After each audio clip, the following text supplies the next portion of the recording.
King. Yeah. We are back, feeling good. We getting things under control. We starting to move again. How you feeling this weekend? Good. You know, Knicks is moving. Like you said, no complaints here. Shoot, moving right along to our back edition. Precious Achua re-signed with the Knicks. I don't even think the contract was like that big of a contract neither. Nah, I was shocked too. Yeah, and they said whatever he did or whatever how we did it, it made room for us to stay under the apron. Oh yeah, under the apron. Yeah, it made room for us to stay under the apron, and it kept our veteran mid-level, which is about 5.5 mil, and he signed for 1 year for 6. So that means he betting on himself.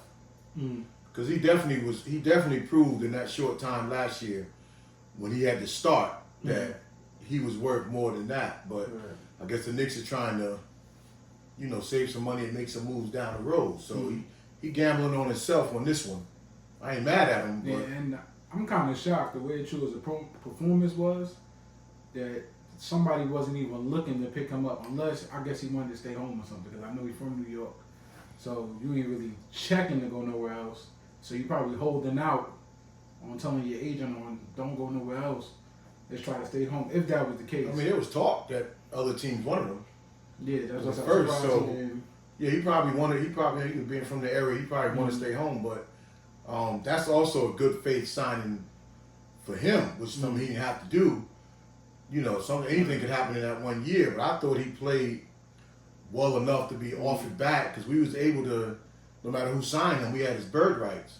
So we was able to sign him for whatever we needed to sign him. I mean, to tell you the truth, he played extremely well. Because coming in, not only OG was not knowing the plays, OG said, I'm just doing what looks like it helped the team. Yeah. So Precious Achua quickly has to come in and do the same thing. And not only that, play center. Backup center. Well, they said he was doing that in Toronto, but your role was probably a little bit more different playing under Tibbs. Tibbs, you got to play defense and grab rebounds. I don't know if it was like that in Toronto, but to do that on the Knicks. Well, remember, he did it. Right away. You know what I mean? Like, right at the end of the first game, he even had to play. He started playing good. At first, it looked shaky, and then right away, he started getting into a rhythm. So just to know we got that back, it's not really a hassle to even go find a big man right away, like you would say the past couple of weeks, that you could find a big man later. If need be. One of the Lopez brothers is probably still out there. There's people going to be available. You know what I mean? Mentally, I think, the one we had played under Tibbs, so. Yeah, Robin. Yeah, so he was mentally good. He didn't play bad for us when we had him. No. Is he going to be kind of old? Yes, but the big men, like I said, don't even have to be that great. So he can finish around the basket if he was to go that route. But as far as with Precious, yeah, he earned a better contract. And next year somewhere he's going to sign a better contract. But I think in his case, why did he must have wanted to come back because why did he waive his bird rights to be traded? Because when you come back in that situation on a 1 year deal, they can't trade you. So why did he waive that? Does that mean that he don't mind going somewhere else? Because later on, they can trade you now at any point if they want to. I mean, I don't know. Because we're not in the NBA, I always said, if you somewhere where you want to play, when you make the exception, if you already making millions of dollars. No, I know. Yeah, that's what I'm saying. People playing a lottery just to hit $1 million or less than that. These people are signing 1 year contracts, $6 million. You technically set, unless you just throw it all away like MC Hammer or something. No, I'm not there. That's what I'm saying. I said, so, and he deserves a spot to be on the team, any team. He definitely do. Whether he on the Knicks next year or not, for the way he played and how hard he plays. And this also tells me that unless something still can be done, we're not being naive, but this tells me that not many moves now can't be made because only 15 people you can carry. So with signing him means he's our backup. And also means that he could also spell Julius. So it's not just an insurance for injury until you get somebody else. It means that right now he's going to play. And I think he knows that. Now, did he get that insurance to make him waive his no trade clause? That he's definitely going to play, that he don't got to sit for 3-4 months? before getting opportunity. And then also to combine with that, one of the Knicks beat writers, Stephen Bundy had wrote that Jericho Sims is working out on his offense since coming back from his injury. Right. So he's looking to improve there. He knows that he can get the pick and roll alley-oop, the backdoor alley-oop, and maybe when he ain't really getting put back, he can rebound a little bit on the defensive end. So I think he's looking to open it up because the Knicks still need offense. You know, from what Mitch gave you before he went down and what Hartenstein gave you, now we're expecting, 10, 15 points from that center position. Well, yeah, tricky for him is that we got 2 rookie centers that look promising. Now you bring back Achua, even though he's not a true center, we know he's going to fit that role. So now where the Knicks go with the rotation and how Tibbs end up knowing it, that's still the question on how we're going to see that rotation go, because Knicks also signed Chuma Okeke to a Exhibit 10 contract. Now I wasn't really familiar with his game. I know he's another wing, but he looked good. He looked like a Knick kind of player. Like if you put him in, I know I probably say this all year long, but shout out to the office for picking the right people. Somebody scouted right. Yeah, he looked like an OG, like another OG that you could just put in there. Another Mikal Bridges, like defense, can score. The shot kind of remind me of, just watching, it kind of remind me of like a J.R. Smith with that step back mid range kind of thing he got going on. Oh, that he was doing nothing. I mean, they said he can't shoot, but it looked like it may be streaky. But yeah, I guess when you put a whole lot of highlights together, it looks like he can shoot. But in the sample size that we need him, I like it. I shoot. I mean, listen, he played 20 minutes in Orlando. Orlando was Magic was killing us all year long, so he probably was one of them dudes. He was like, "Who the heck is this killing us?" Oh yeah, that's what we were talking about in the group chat. But he only played 1 year of that many minutes. I don't know what Exhibit 10 means, but it looked like he plays. If you ask me, maybe he need to stay. Now, does that mess up with Chua's minutes? Nah. Like, cause is he coming in 6'6"? Would this dude come in for Randall? Would this dude come in for? Nah, I think he's an insurance piece. I don't think he's. I mean, do he play or do he not play? He probably don't play. I mean, where are you gonna put him? Because he does remind me a little bit of, from the sample size of all the highlights, he reminds me a little bit of OG and a little bit of Josh Hart combined. That's what he reminds me of. But it also begs the difference that if we don't make another move, now he's definitely 15 man on the roster. He definitely makes 15. So without a trade being made, Precious is the backup center. Still have Jericho. Can't really count the rookies yet because Tibbs is not going to trust the rookies. I think they just make up the roster though. Josh Hart proved to Tibbs he can play power forward in stretches. So Tibbs could be leaning to that side.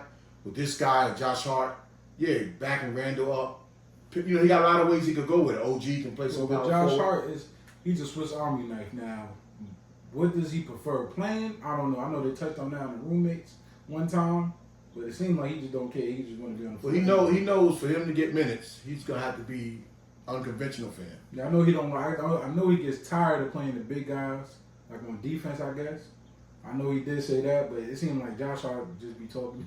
Well, he rebounded. Because he joking around a lot. So yeah, we don't know what he would prefer doing on the court, but he's like a Swiss Army knife. I feel like we just gonna throw him in there any kind of way. Well, y'all look at 2, 3, and 4 positions. They damn near on our team do the same thing. So when you put him in at power forward, he's really not a power forward, but he attacks the offensive glass and he attacks the defensive glass. So when you got him out there, you're not losing a rebounder. If you put him in at center, you're not losing a rebounder because he's going to attack the glass. You're not going to get all of them, but you're going to get your fair share. And we always talk about like unconventional style of basketball. OG probably might just move down one, and then Josh Hart might just come in at his regular position. There's multiple things they can do. Yeah, I don't think they're going to fool with OG. OG will probably just go small forward, power forward. And it's almost like I think we forget mentally that we got Mikal Bridges. No, we ain't forget nothing. No, I'm talking about because when we talk about the rotation, like how stuff is going to work, it's probably going to be easier than we thought. Because off the bench, I think we already got the starting 5 and the next 5 that come in. There ain't gonna be no next 5. I'm talking about when you write them all down, when you write the starting five, and then you write down the bench, I think the flip flop between two people is what we trying to figure out who's gonna play and who's not. Yeah. Chumo Kiki, I know he might not play. Y'all love Tyler Kolek. He might not play. Payne may not play. Yeah, Campaign may not play. And now when it comes down to McBride, he probably gets lesser minutes now, maybe. Because DiVincenzo, the way they playing, and it depends on McBride's playing. Like, if he's not playing right, DiVincenzo probably going to get most of the minutes. Well, Tibbs didn't use DiVincenzo like we thought at the one. That's what I'm saying. Like Golden State did. So let me do this in real Deuce time. is going to get minutes. Let me do this in real time. Deuce, DiVincenzo, Josh Hart, Precious. That's already 5, 6, 7, 8. That's already 9. Right. I'm talking about 9 players. Right. He's going to play. So Tibbs do a 10-man. I don't know if you do 11-man. In the beginning of the season, he's going to do 10. He always do that. Mm-hmm. To start the season, a lot of people play. Like I was telling the group chat, Tyler Kolek right now, he's not going to play. He don't need to play. He don't need if to he play. plays, fine. But he's not beating out McBride. But it's not a need right now to even be worried about what Tyler Kolek can do. We see what he can do, and we see that he's an asset. Mm-hmm. He's gonna dime people. That's a given. But for right now, you're trying to hit the ground running and keep up with the Bostons and Phillies and Milwaukee's. Tibbs is gonna go with what he know, and then when his opportunity will come. Mm-hmm. And when it comes, he's one of them type of guys. He don't gotta try to fit in. He already know what to do. So you're not gonna lose too much there. You know how to dime the basketball. You know how to shoot and hit an open jumper. So to me, people shouldn't even be worried about him right now. He's gonna be good in this league. And it's not nobody gonna eat their words, but right now we got a formula that works. And as long as it works, what are we tampering with? I mean, even with the bigs that we got in the summer, they do some nice things, but their times will come. Right now, Tibbs is not going to trust too many of them rookies. He's not. So I like our team we got, because we got with our starting lineup, bringing back Mitch. We just go based off of numbers last year. Them guys averaged 95 points a game. So we ain't asking all of that from them. We know that our big three, which is counting Bridges, between them they're gonna put up 70, 75 points. And then OG and DiVincenzo and Hart and all, they can make up 50 points. You know, so you can get in the average in 120, 125, 115. We got that with guys having bad nights. So we good. So our young guys, they can sit and wait till the opportunity comes. Yeah, I think we straight where we at. There ain't no complaints. No. Moving right along though. The only problem we're gonna have in the future, maybe, I guess, is Randall is due for an extension. So I don't think that affects us this year. And then I guess whatever he want may affect the apron, but at this point, if we're gonna stay together for 3 years, there's nothing for us to really have to do. Well, this is what I say about that. One, in Randall's case, I'm always for somebody signing, because they try to tie Brunson's contract into Randall's. Some of the writers, I don't know what the Knicks are thinking. But in this case, for me, first is two things. One, Randall proved enough that he don't have to take a pay cut. But two, management proved they stuck by Randall for a long time. You can let him play out his contract. I'm normally not for that. But in this case, it was always said in the beginning, we gave him the contract the first time. Let him play this one out then. It's not hurting nobody in this case to let Randall play it out. And if he decides if he has a great season and we get outpriced, that's a different thing. But if he has a great season and he proved that he can do the things that he's done in the past to be second team and all-star, then we pay him. But I don't see nothing wrong to me. And I like Randall. I've been with Randall from the time we got him. I stuck by him. But now if he got to play his contract out, I don't look at this one as a situation where management be wrong to make him pay it out. Don't do nothing. Don't offer him an extension. Just let him play it out. because everybody want to go in a different direction anyway. Mm. So next year, look at the money you have and what you would have gave him. Now, if you want to pay him next year, then fine, I'm with that too. Mm. But I don't think Randall has to take. I think that's up for when Bridges and them guys time come and OG and them. To me, it shouldn't apply to a guy like Randall when you're on your last. You're probably your last big contract. You have to get your money. You know, Brunson, them guys are young. They can take the cut. But Randall, to me, has earned enough to get a big contract, and then he also earned the right. Management earned the right to, because they didn't let him go before. They earned the right to let him play it out. To me, everybody wins in this situation. I don't think Randall will be heartfelt if the Knicks don't extend him. I mean, yeah, this is more so big for Randall. I don't think this is like a Knick issue. Yeah, in this Randall, case. for Randall, if it was like a TV show, you got to play for your next contract no matter who you go to. Yeah, you don't got to do much. Just like do stay healthy. There's no reason for us to overpay him if you want a lot of money. Not saying he's not worth it, but what happens if we go to the playoffs and he just go missing again? Nah, I'm just saying. Yeah. What I'm saying is, you can't get hurt. I don't think that's why they. I'm talking about, but listen, you can't get hurt, and you got to show up in the playoffs. You don't got to, yeah, but it's not like before though. If he played in the playoffs now, it's nothing like when he had to carry the load by himself. No, but that's what I'm saying. But now it's got to look right. Right, but it's that's gonna also look for right him because he do too many nice things that it's gonna look right if he makes it to the playoffs. Mm-hmm. He don't got to worry about carrying the whole team. He will do his share and maybe a little bit more than his share. So I think it's just more of, for a long time they may have wanted to move away from him, but it's hard to get an all-star. Let him play it out now. Yeah, but the ball's in this court. Yeah. Same thing like with you. This is like you betting on yourself because they can offer you something that's low for an extension for you anyway, and maybe keep them under the apron. And what happens if you said, no, I'm worth this? Like Brunson, like you worth probably $200 million. Yeah, Randall's worth a If big contract. they offer you, I don't know what he had last year, but they offer him like 190, and they kept the Knicks right under the apron, and we still get him for 2 more years or something like that. I could see that. Like, this is why we kept the team. We're gonna have this team for at least 3 years with or without Randall. Yeah, that's why I said let him play it out. Why bother? Why bother? Play this contract out. This could be your last big payday at 30 years old. So you deserve it. And if you play well, you don't have to get it from us. And if you play well, maybe not. LeBron, his contract look like they getting bigger. I know it's LeBron James, but you understand? It look like his contract is going up because at this point we realize it don't got nothing to do with how well you play sometimes. It's how many people you gonna get in the stands.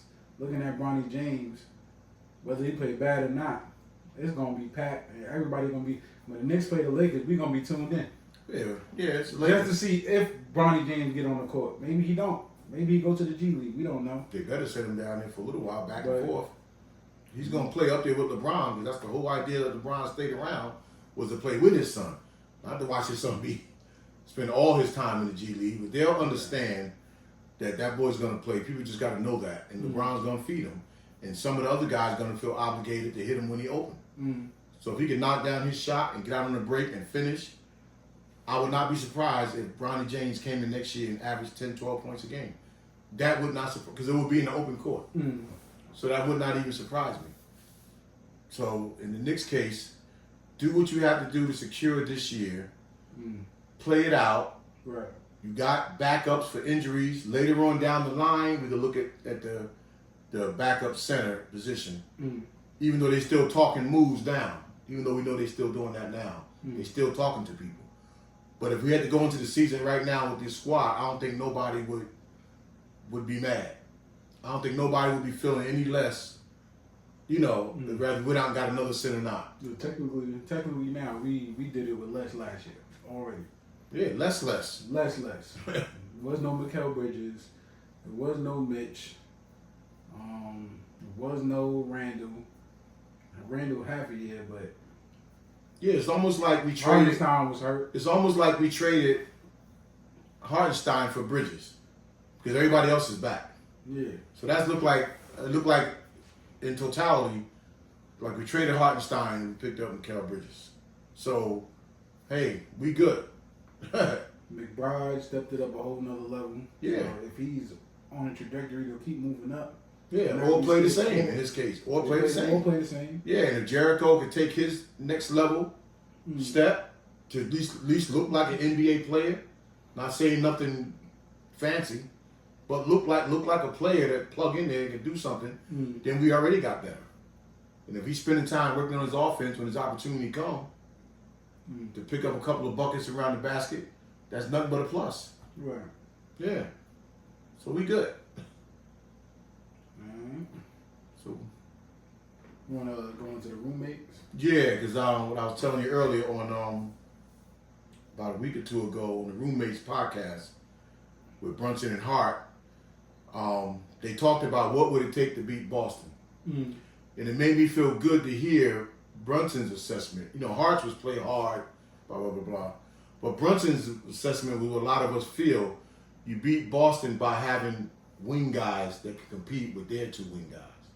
So that made me feel good that even though a lot of stuff that a lot of us talk about, to know that the players are thinking the same thing. If we can match them on the wings, then we have a legit chance of beating them. And when you bring in, you're going to bring in Hart, and then when you bring in Okiki, when he gets to play in them situations, look at what we're throwing at their wings. Because we don't got to worry about the other guys. What KP could do in terms of points and rebounds, Randall could do. So that's not it. Somebody said that KP would be their X factor on the podcast, on their podcast, and I say no. KP's not their X factor because Randall can cancel him out. Randall will score just as many as him and get just as many rebounds. Right. And then they say White would be their X factor. No, he's not even their X factor because we can counter him with DiVincenzo. Right? Yeah. We ain't got the Brunson yet. And then when you're talking about Holiday, we still got Hart. Or if you want to use Hart, if you want to use Brunson. So really, we will have the X factor in that series. We can match up with everybody they put out there. We can counter. You know, somebody may score more than OG, but they're going to work for it. And OG's still going to get his.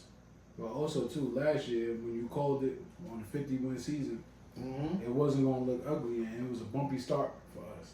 Bumpy start, bumpy middle, and in the end, we was looking promising. It was looking real good, yeah. You know what I mean? Yeah. Until we got to the playoffs, we was burnt out. But this is a whole different Knicks team that we all together this whole summer. Yeah. So to beat Boston, I say I was shocked. Number 2, remember I said we shoot for number 3 and get him 3-4 come time for the playoffs. Well, this time I'm not looking at that was my prediction. Yeah. Now I'm not looking at standings this time. This time, but even then, just for the fun of it, now you shoot for that number 1 spot and go toe to toe with Boston all year long. Cause now this is what they're looking at.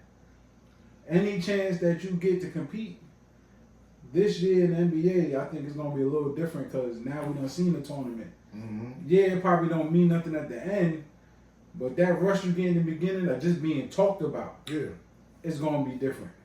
You know what I mean? The standings never really mean anything until you get to the playoffs, but the fact that Boston was number 1 by a long shot, they're going to get talked about. And then not in Boston's case, even though they won, Jason Tatum, maybe he needs, I know I was watching the Melo podcast, and Melo was telling him maybe he need to talk his talk more.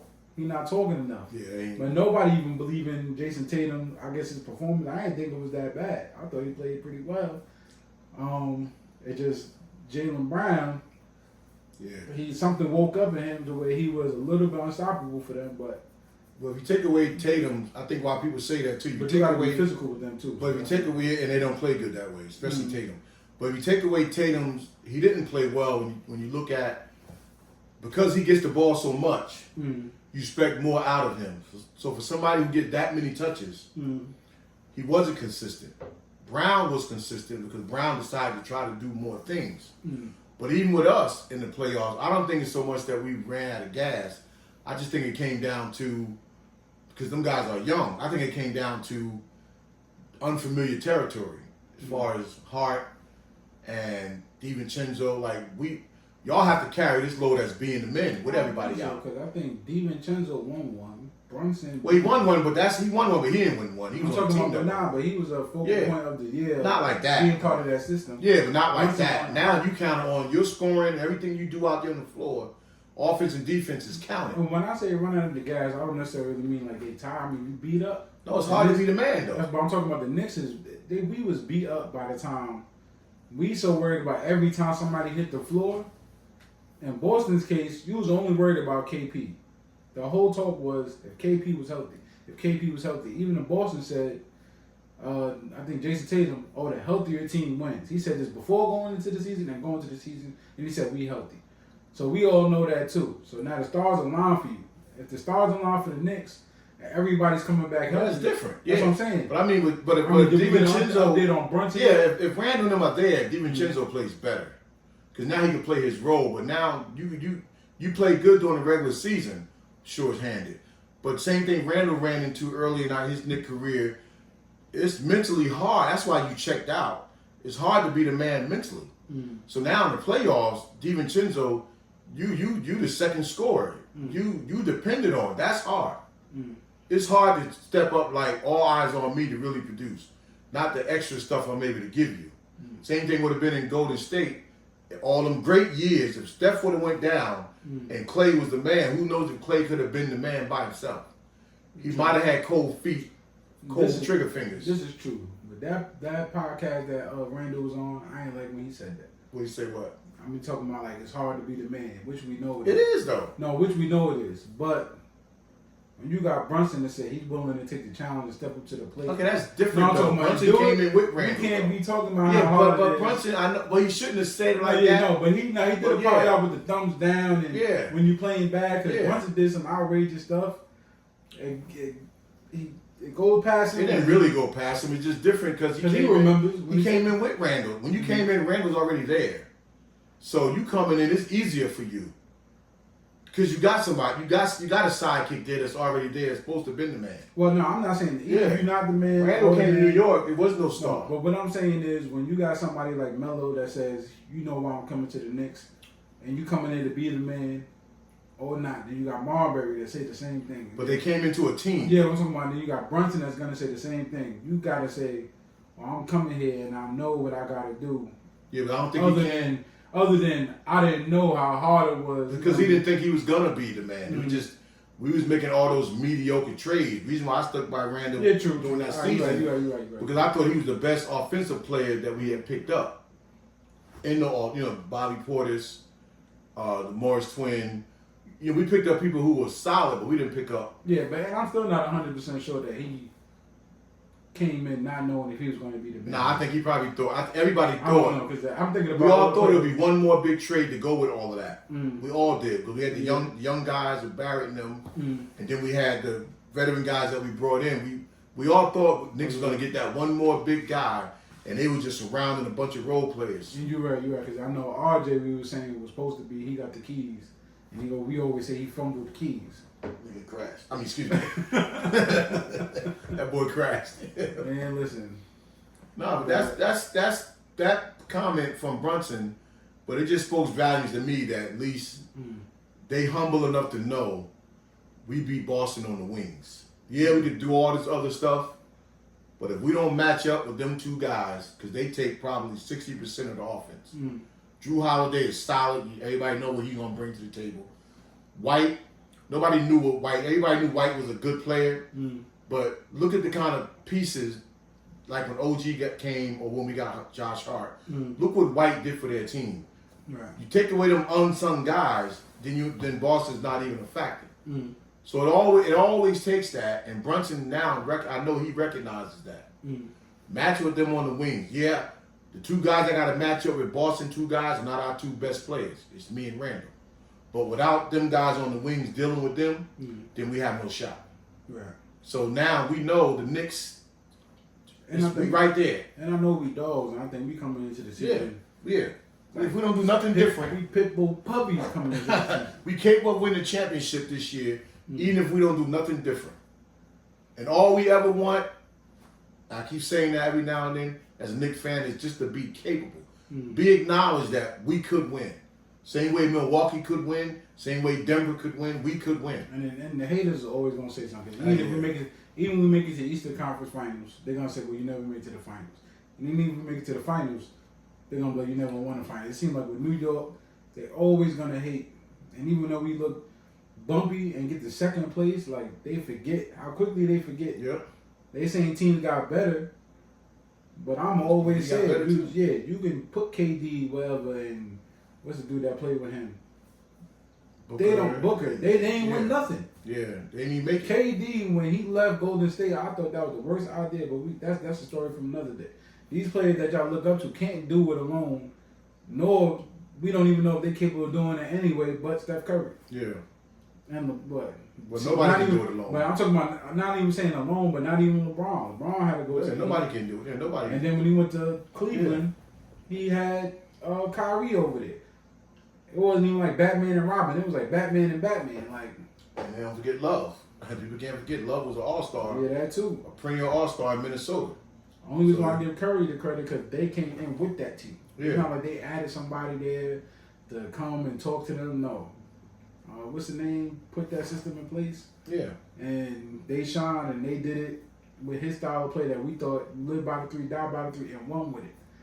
You know what I mean? Then you add KD, win 2 more. All right. But now KD got to go. I ain't forget who was that. Oh, Kyrie went to Boston. Was like, oh, I ain't know it was that hard to be the leader. And KD went to the Nets. I ain't know it was that hard to be the leader. Kyrie came to the Nets together, yeah. Yeah, listen. Yeah. So I ain't sold on all them other teams and all them other players. The big three is done. The big three is you got to get out there now. You got to play ball. But even if it's a big three, they got a ball. But that's what I'm saying. You gotta. It's no more. Nobody care no more now. What's on the back of the jersey? Man, listen. As much as I love Anthony Edwards, the clock ticking on him for me this year because you got Karl Anthony Towns and Rudy Gobert. I don't understand, and I'm kind of blaming it on Karl Anthony Towns. Looking at how Rudy Gobert and what's the name playing together. Why you and Towns couldn't do that? I don't understand that. But they played good at the end of the season together though. They clicked. I don't think it's him and I think it's the two bigs. No, but what I'm saying, not playing good, you gotta win. Well, they did win. I mean, they didn't win the playoffs. That's their first playoffs together. But the whole year they was winning. They was a high seed, high team the whole year. But they got one more chance. They got more than one more chance because Anthony Edwards just blossomed. So they got more than one more chance. Nah, they got one more chance. They're a good team. They're a good solid team. Towns, and as good as he is, only one team coming out. So it don't matter. Only one team is coming out of the East. Only one team is coming out of the West. True. So no matter how good all the other teams are, when you think about the West, when they had all them super teams, only one team making it out. I mean, so then there's always going to be a question mark next to the other team that don't make it. I mean, so the question marks just look harder because back then we could say Jordan was there. You know what I mean? We could say Magic Johnson and Bird was there. We could say Isaiah Thomas was there. Ain't nobody really we could say, oh, they had. Yeah, but as a team, like when Denver won, they said nobody gonna beat Denver. Nobody beat Denver. That's what I'm saying. Right, but the West was loaded. Mm. This year in LA, you had LeBron and AD, right? Also in LA, you had Paul George, Kawhi Leonard. Like these are top players. Phoenix, Devin Booker, and KD. The throwing Bradley Beal. Denver. Everybody had 2 superstars. But only one is getting out. So I'm not mad at what Minnesota did. When we talk about the Knicks, why we can win, because we hit all 3 phases. We walked the walk, staying steady with our teams past few years. We climbed the mountain, got a peek over what it looked like. Then we start now, go through the fire. So we there. Same thing with Minnesota. Minnesota now is climbing the mountain. They just climbing the mountain. Right. So when they get their peak over, if they don't break that team up before then, look at them. So we in the same boat with 6, 7 other teams, maybe 7, 8 other teams that can win the championship next year. We one of them. We no longer now one of the teams on the outside. We can win if this team don't win. We could literally win the championship next year. We one of them teams. That's all I wanted in my lifetime. I see y'all at the parade anyway. I see y'all there. I hope so. You know what I mean? I hope so. Listen, as long as I've been a Knicks fan, If there's a parade and I'm not on that float, something wrong. I mean, I can name some centers we had in the 70s. I just hope it's the day I can call out. Shit. Call out. My job watching. Just know. I'm coming down with something now. Yeah. All right. Well, alright. That was another episode. Want to take us out of here? Yes, please, people. Like, comment, subscribe. We appreciate the views. We appreciate y'all who stick with us. But we need some new equipment in here. We need some new stuff. Help us get there. Peace. Peace.